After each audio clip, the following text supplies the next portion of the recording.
Мы обсудили вопросы торговли, вопросы морского сообщения, вопросы, связанные с развитием туризма, вопросы, связанные с развитием культурных контактов, вопросы, связанные с обменом студентами. Это может и немного, но для начала я считаю, что это неплохой задел. Эти вопросы мы обсудили, мы договорились о том, что мы их будем развивать. Что это означает на практике? На практике это означает, что каждая из сторон начнет глубоко изучать проблематику с тем, чтобы в практической плоскости уже начать работать. Создана межправительственная комиссия. Первое заседание они провели в Дамаске. Сейчас дело за нашими специалистами. Я рассчитываю на то, что военно-политическая обстановка будет стабильной, не будет ухудшаться. И вот эти экономические проекты, пусть для начала и не масштабные, они должны получить развитие. Во всяком случае, абхазская сторона предпримет максимум усилий для этого. Тут, конечно, нужна будет поддержка Российской Федерации.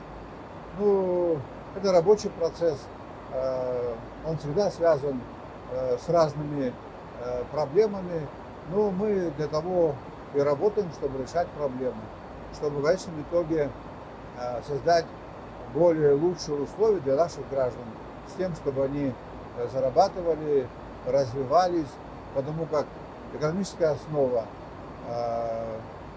в межгосударственных отношениях, это имеет большое значение.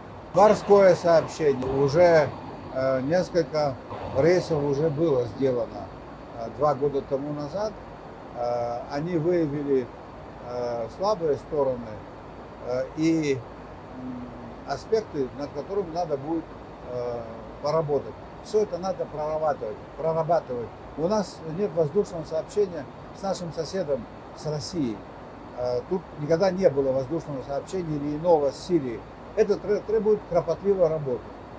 И мы этой работой будем заниматься. Я знаю, что это принесет практическую пользу. Пусть небольшому количеству людей, но у нас нет таких, скажем, категорий: большое количество людей, небольшое количество людей. Мы готовы работать ради отдельно взятого гражданина. Если кому-то будет от этого лучше, значит наш визит был плодотворным. А я думаю, что так оно и будет. Морское сообщение, торговля, туризм, обмен специалистами, обмен студентами и многое-многое другое. У них проблемы с осуществлением расчетов.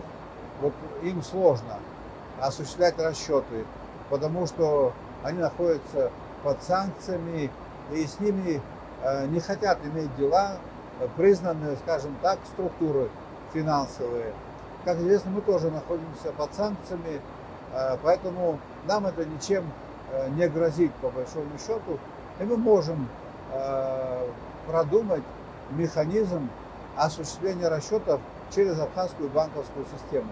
Его надо продумать, его сейчас нет. Я опять-таки подчеркиваю, это работа наших ведомств. Я проведу совещание, дам поручения, обозначу сроки и начинаем работать. Стартуем в таком ключе.